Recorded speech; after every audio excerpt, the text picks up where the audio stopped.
Welcome to Leadership Devotionals. We are on the fourth installment of Jesus on leadership. We have talked about Jesus and his mission. We have talked about the foundations of servant leadership.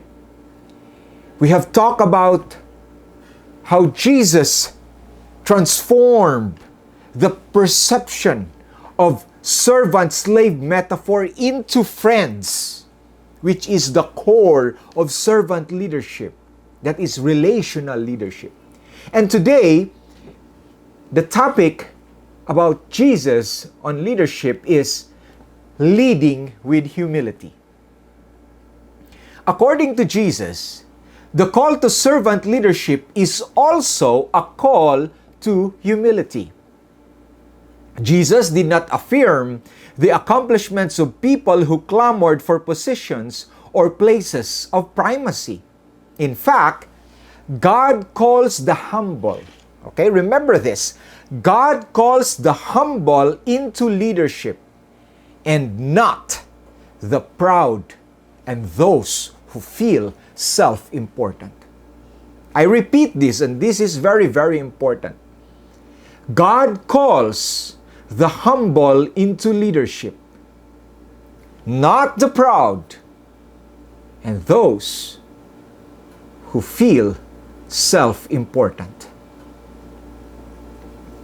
Luke records an incident in which Jesus, noticing how guests were seated or positioned in a dinner and, coveting the most important place, probably the place beside the host, or probably the place there in the presidential table. This incident is recorded in Luke 14, verse 8 to 11, and I read, Jesus has this admonition for us as leaders. He said, when someone invites you to a wedding feast, do not take the place of honor. Okay? Do not take the place of honor immediately. For a person more distinguished than you may have been invited. Okay? So you can now imagine the situation. And definitely, the advice of Jesus is very practical. If so, the host who invited you both will come and say to you, Sir, give this person your seat. Just imagine that. You already seated there in the place of honor. You placed yourself there. And here comes somebody more distinguished than you. This time the host is in a quandary. This time the host is in a problem. But he knows that this person is more distinguished than you. And so he comes up to you and say, Sir, give this person your seat. That will be terribly humiliating. I continue on. Then, humiliated, you will have to take the least important place. Here is the option that Jesus is proposing. But when you are invited, take the lowest place, so that when your host arrives at the party, he will say to you, Friend, move up to a better place. Friend, move up to the presidential table. Then you will be honored in the presence of all of the guests. For all those who exalt themselves will be humbled, and those who humble themselves will be exalted. You can read this in Luke 14, verse 8 to 11. This is a very practical advice by Jesus Christ. Many a times, we feel slighted. We are disappointed, or even to the point of depression. When we come to a party, we come to an occasion, we come to a function, And we are not given the best seat in the house. We are not afforded the special, okay? We are not afforded the special favor that we thought we deserve. Jesus is telling us, don't worry about that. Just get on the lowest position. Just get on the far seat. Because when the host sees you, he will be the one who will bring you to the seat of honor. The lessons and implications for Christian leaderships embedded in this teaching of Jesus are fundamentally significant. Just as salvation is a free gift to humankind from a loving and gracious God, so is Christian leadership. Yes, everyone can lead. Anybody can lead. But remember, when you lead, there is a responsibility. And there is a sacrifice involved. And here, in this teaching, the sacrifice, the biggest sacrifice that you have to do as a leader is to give up your ego.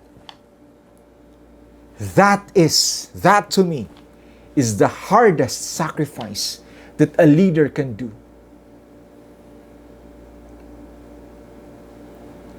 Opportunity for Christian leadership is bestowed to all.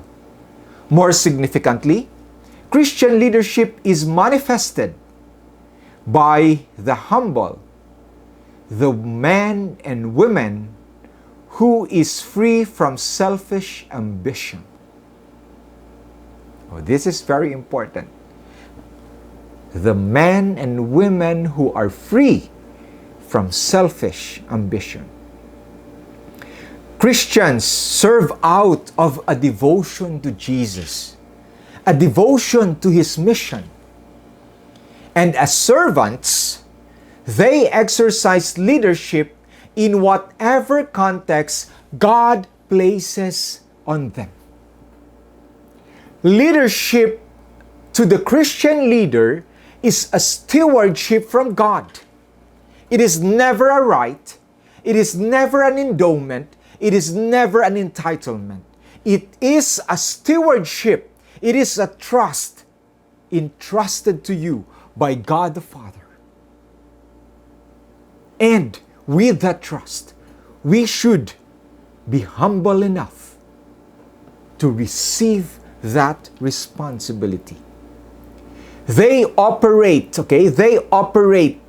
under the assumption that it is God who not only called them to lead, but more importantly, it is God who called them to serve. Now we can see here that leadership and serving, leadership and service are all in one package. Leadership is never about authority. Leadership is never about power. Leadership is never about lording it over everyone. But under God, leadership is all about service and serving. They exercise, Christian leaders, they exercise leadership to advance God's mission and fulfill the responsibilities placed upon their shoulder. They know that they are servants of God. And they take pride and joy, okay? It is by realizing that we are servants of God. This is the very source of our joy. This is the very source of our self-esteem in the success of others, rather than we becoming covetous and jealous.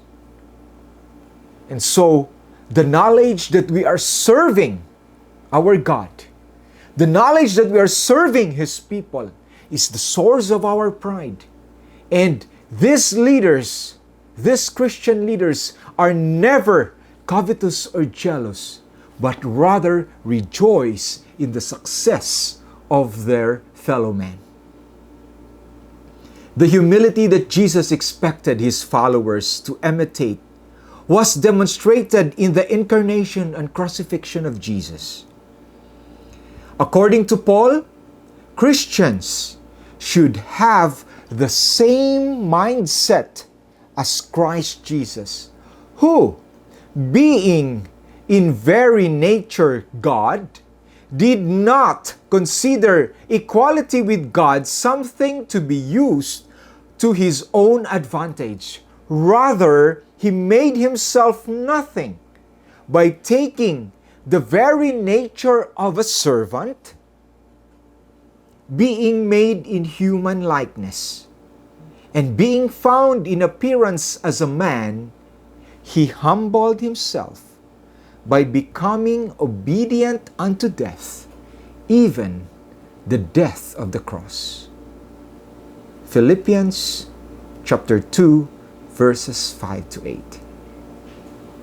Humility was at the core and content of Jesus' being. Again, I repeat, humility was at the core and the very content of Jesus' being. May that also be your core, be the content of your heart as you lead, and that is humility. Hello, fellow leaders. If you have been blessed with the devotional that you have just heard, don't forget to like, share, or subscribe. Because when you do that, more people, more leaders will be blessed with the same blessing that you have experienced. In YouTube channel, click subscribe to Good Shepherd Consultants. God bless you.